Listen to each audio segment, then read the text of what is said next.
ലഹരിമുക്തമാക്കാൻ P Abdul Hameed MLA വിളിച്ചു ചേർത്ത ജനകീയ സമിതി യോഗത്തിൽ കർമ്മ പദ്ധതി തയ്യാറാക്കി. മണ്ഡലം തലം മുതൽ വാർഡ് തലം വരെ മൈക്രോ ലെവൽ സമിതി രൂപീകരിക്കും. മൈക്രോ ലെവൽ സമിതി വാർഡിലെ ഓരോ 50 വീടുകൾ നിരീക്ഷിക്കാൻ പ്രത്യേക സമിതി രൂപീകരിക്കാനും സമിതി റിപ്പോർട്ടുകൾ മുകൾ തട്ടിലേക്ക് കൈമാറാനും തീരുമാനിച്ചു. ലോകാരോഗ്യ ദിനമായ ഏപ്രിൽ 7 വിപുലമായ രീതിയിൽ മണ്ഡലത്തിൽ ലഹരി വിരുദ്ധ ദിനമായി ആചരിക്കാനും പഞ്ചായത്ത് തലത്തിൽ ബഹുജന റാലിയടക്കം സംഘടിപ്പിക്കാനും തീരുമാനിച്ചു. പി അബ്ദുൽ ഹമീദ് MLAയുടെ അധ്യക്ഷതയിൽ മറ്റു ജനപ്രതിനിധികൾ, വിവിധ വകുപ്പ് തല ഉദ്യോഗസ്ഥർ, വിവിധ മത, സാമൂഹിക, രാഷ്ട്രീയ, സാംസ്കാരിക സംഘടനാ പ്രതിനിധികൾ, മാധ്യമ പ്രതിനിധികൾ, വിദ്യാഭ്യാസ സ്ഥാപന മേധാവികൾ എന്നിവർ പങ്കെടുത്ത യോഗത്തിലാണ് ഇത്തരത്തിലൊരു തീരുമാനമെടുത്തത്. ലഹരിക്കെതിരെ മുഖം നോക്കാതെ നടപടിയെടുക്കാൻ ബന്ധപ്പെട്ട വകുപ്പ് ഉദ്യോഗസ്ഥർ തയ്യാറാകണമെന്നും അതിനുള്ള എല്ലാ പിന്തുണയും ജനപ്രതിനിധികളുടെ ഭാഗത്തു നിന്ന് ഉണ്ടാവണമെന്നും പി അബ്ദുൽ ഹമീദ് MLA പറഞ്ഞു.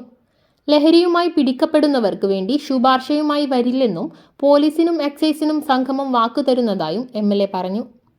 അപ്പൊ നമ്മൾ എല്ലാവരും കൂടി ഒരുമിച്ചിട്ട് വിചാരിച്ചു കഴിഞ്ഞാൽ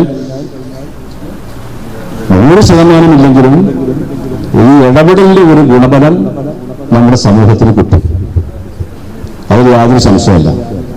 അപ്പൊ അതിന് എനിക്ക് ആദ്യമായിട്ട് നിർദ്ദേശിക്കാനുള്ളത് പഞ്ചായത്ത് പ്രസിഡന്റുമാരോടാണ്. പഞ്ചായത്ത് പ്രസിഡന്റുമാർ ഇതുപോലെയുള്ള ഒരു മീറ്റിംഗ് അടിയന്തരമായിട്ട് വിളിച്ചു കൂട്ടണം. വിളിച്ചു കൂട്ടിയിട്ട് ഇതുപോലെ എല്ലാവരെയും കേട്ട് ആ മീറ്റിംഗ് താഴെ തട്ടിലേക്ക് വരണം. പറഞ്ഞ ഗ്രാസ് റൂട്ട് ലെവൽ എന്ന് പറഞ്ഞല്ലോ, മൈക്രോ ലെവൽ കമ്മിറ്റികൾ വരണമെന്ന് താഴെ തട്ടിൽ അവർക്ക് ഈ കാര്യങ്ങൾ നിരീക്ഷിക്കാൻ പറ്റുള്ളൂ. ഒരു 50 വീട് കേന്ദ്രീകരിച്ചുകൊണ്ടൊരു കമ്മിറ്റികൾ കുഴപ്പമില്ല, അല്ലെങ്കിൽ അത് നിങ്ങൾക്ക് തീരുമാനിക്കാൻ പഞ്ചായത്തിന്. ആ കമ്മിറ്റിയുടെ ഫലപ്രദമായിട്ടുള്ള ഒരു ഇടപെടൽ ഈ വിഷയത്തിൽ അവിടെ മുഖം നോക്കൊന്നും വേണ്ട.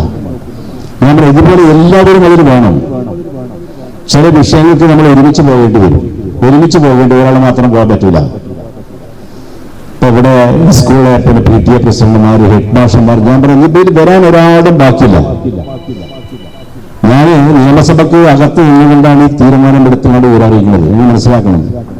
ഇത്ര ഒരു ആവേശത്തോടുള്ള ആൾക്കാർ പങ്കെടുക്കും ഞാൻ പോലും വിചാരിച്ചിട്ടില്ല. അപ്പൊ നിങ്ങൾ എത്ര അഭിനന്ദിച്ചാലും, എന്നല്ല അഭിനന്ദിക്കണം, നിങ്ങൾ എത്ര അഭിനന്ദിച്ചാലും അതിന് വാക്കുകളില്ല. ഇത് നമ്മുടെ നാടിന്റെ ആവശ്യമാണ്. നമ്മളെ നന്മയിലേക്ക് ആൾ ക്ഷണിക്കും. നമ്മുടെ നാട്ടിൽ നിലനിൽക്കുന്ന മതസൗഹാർദ്ദം, മതേതരത്വം, ബഹുസ്വരത അതൊക്കെ നിലനിൽക്കുന്നതോടൊപ്പം തന്നെ ഇതുപോലെയുള്ള സാമൂഹ്യ തിന്മകൾക്കെതിരെയുള്ള സന്ധിയില്ലാ സമരം നമ്മൾ പ്രഖ്യാപിക്കണം.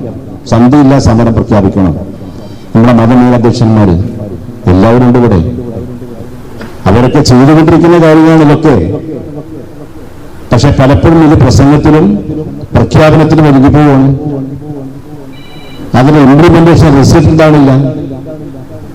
ആ റിസൾട്ട് ഉണ്ടാവാതിരിക്കാൻ ഒരുപാട് കാരണങ്ങളുണ്ട്. അതിൽ പ്രധാനപ്പെട്ട ഒരു ഘടകങ്ങൾ ഇപ്പോൾ ഇരിക്കുന്നത് എല്ലാവരും ഉണ്ട്. നിറഞ്ഞ പോലീസ് ഉദ്യോഗസ്ഥന്മാരും എക്സൈസിന്റെ ആൾക്കാരും. അവർക്ക് പരിമിതികളുണ്ട്. ഞാൻ പറഞ്ഞല്ലോ, ഞാൻ തുടക്കത്തിൽ തന്നെ ഞാൻ പറഞ്ഞു, എന്താണ് നിങ്ങളുടെ പോരായ്മ, എന്താണ് നിങ്ങൾക്ക് ആവശ്യം.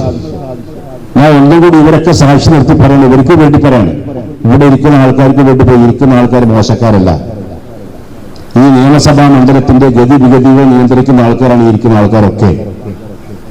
ഒരു തരത്തിൽ മറ്റൊരു തരത്തിൽ വിവിധ മേഖലകളിൽ പങ്കെടുത്ത് സംസാരിക്കുകയോ അത് പ്രവർത്തിക്കുകയോ ചെയ്യുന്ന ആൾക്കാരാണ് ഇരിക്കുന്ന ആൾക്കാരൊക്കെ. ഒട്ടും മോശക്കാരല്ല. എല്ലാ ജനപ്രതിനിധികളുടെയും സാന്നിധ്യത്തിലാണ് ഞാൻ പറയുന്നത്. ഉദ്യോഗസ്ഥന്മാരോട് നിങ്ങളുടെ റോള് വളരെ വലുതാണ്, അത് നിങ്ങൾ നിർവഹിക്കണം. അത് മുഖം നോക്കാതെ, ഞാൻ പറഞ്ഞല്ലോ, ഞാൻ അടക്കമുള്ള ആൾക്കാർ ഇന്നലെ വരെ ഇടപെട്ടിരുന്നെങ്കിൽ ഇന്ന് മുതൽ ശൈലി മാറ്റാൻ പോവുകയാണ്. ഞങ്ങളെല്ലാവരും അതാ പറയണത്. നിങ്ങൾക്ക് മുഖം നോക്കാതെ, നിങ്ങൾക്ക് എന്തെങ്കിലും പ്രയാസങ്ങൾ നിങ്ങളുടെ ഡ്യൂട്ടി സമയത്തിന് ഞങ്ങൾ ഒരു കൺട്രോൾ റൂമിന്റെ കാര്യം പറയാം. എപ്പോൾ തന്നെ പറഞ്ഞു, കൺട്രോൾ റൂം MLAയുടെ ആഫീസ് തന്നെയാണ്.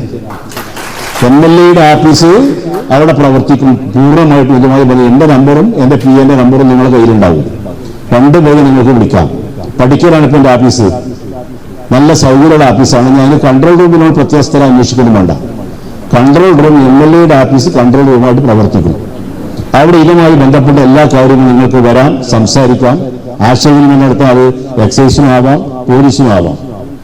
ഇതിന് നമ്മൾ എല്ലാവരും ചേർന്ന് എന്നുകൊണ്ടുള്ള പ്രവർത്തനം നമ്മൾ നടത്തുക. അപ്പൊ താഴെ തട്ടിൽ ഇതിന്റെ പ്രവർത്തനം നടക്കണം. മുകൾ തട്ടിൽ ഇതുമായി ബന്ധപ്പെട്ട ഇംപ്ലിമെന്റേഷൻ കാര്യങ്ങൾ, അതുകൊണ്ട് സൗകര്യങ്ങളും സഹായങ്ങളും ഞങ്ങളൊക്കെ ചെയ്യും. ബ്ലോക്ക് പ്രസിഡന്റുമാരും പഞ്ചായത്ത് പ്രസിഡന്റുമാരും മറ്റ് നമ്മുടെ മേഖലയിലൊക്കെ നേതൃത്വം കൊടുക്കുന്ന ആൾക്കാരൊക്കെ നിങ്ങളെ കൂടെ ഉണ്ടാവും ഈ വിഷയത്തിൽ. അതാണ് എനിക്ക് വീണ്ടും വീണ്ടും ആവർത്തിച്ചത്. നമ്മൾ ഒരുമിച്ച് നിന്ന് നോക്കുക ഈ വിഷയത്തിൽ. നമുക്കൊരു മോഡൽ സൃഷ്ടിക്കാൻ സാധിക്കണം. അതായത് ഞാൻ പറഞ്ഞില്ലേ, വള്ളിക്കുന്ന് മോഡൽ എന്ന് നമുക്ക് നാളെ പറയാൻ സാധിക്കുന്ന തരത്തിലേക്ക് നമ്മുടെ പ്രവർത്തനം പോകണം. അപ്പൊ ഇവിടെ കാതിരി 1-2 കാര്യങ്ങൾ പറഞ്ഞതിൽ ഞാൻ ഒരു അഭിപ്രായങ്ങൾ ചെയ്ത മാധ്യമ പ്രതിനിധികൾ അടക്കമുള്ള അടക്കമുള്ള ആൾക്കാർ സംസാരിച്ചു. ഇവിടെ പിന്നെ ഒരു ആന്റി നാർക്കോട്ടിക് ഡേ അല്ലേ, പിന്നെ ഒരു അഭിപ്രായം വന്നിട്ടുണ്ട്. നമ്മൾ ഏപ്രിൽ 7-ാം തീയതി ആന്റി നാർക്കോട്ടിക് ഡേ ഒന്ന് ആചരിക്കുക എന്നുള്ളത്.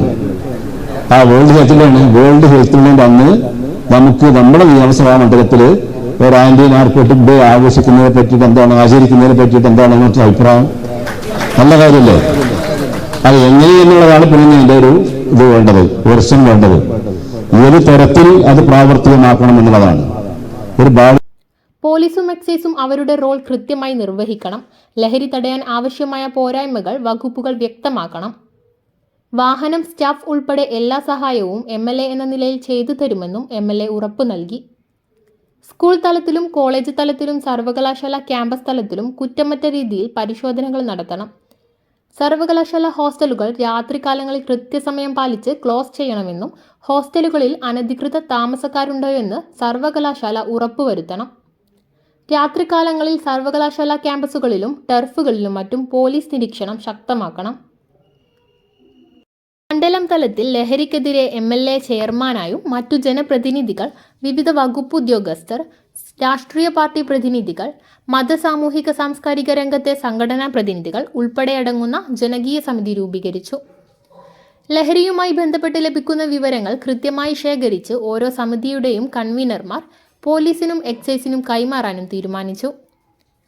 തിരൂരങ്ങാടി, കൊണ്ടോട്ടി ബ്ലോക്ക് പഞ്ചായത്ത് പ്രസിഡന്റുമാരായ KT സാജിദ, K ബിന്ദു, മണ്ഡലത്തിലെ വിവിധ പഞ്ചായത്ത് പ്രസിഡന്റുമാരായ K Kala master, T Vijith, NM Suharabi, A Shailaja teacher, vice പ്രസിഡന്റുമാരായ KP ദേവദാസ്, K വിമല, ജില്ലാ പഞ്ചായത്ത് സ്ഥിരം സമിതി അധ്യക്ഷ സെറീന ഹസീബ്, ജില്ലാ പഞ്ചായത്ത് അംഗങ്ങളായ PKC Abdurahiman, TPM Basheer, Parappanangadi range inspector KT Sanooj, assistant inspector T Dinesh, Thenhipalam HSO Jeevan George, SI A Krishnadas, Parappanangadi Tirurangadi SIമാരായ P ശിവാനന്ദൻ, KK ബിജു, പരപ്പനങ്ങാടി വിദ്യാഭ്യാസ officer MP Sakeena, Tirurangadi block panchayat secretary OK Premarajan, Chelembra Moonniyur panchayat സെക്രട്ടറിമാരായ ആയിഷ, റഹ്ഫത്ത് കോയ, M നാസില, സ്കൂൾ പ്രിൻസിപ്പൽമാർ, പ്രധാനാധ്യാപകർ, PTA പ്രസിഡന്റുമാർ, വിവിധ രാഷ്ട്രീയ സാമൂഹിക സംഘടനാ പ്രതിനിധികൾ എന്നിവർ പങ്കെടുത്തു സംസാരിച്ചു.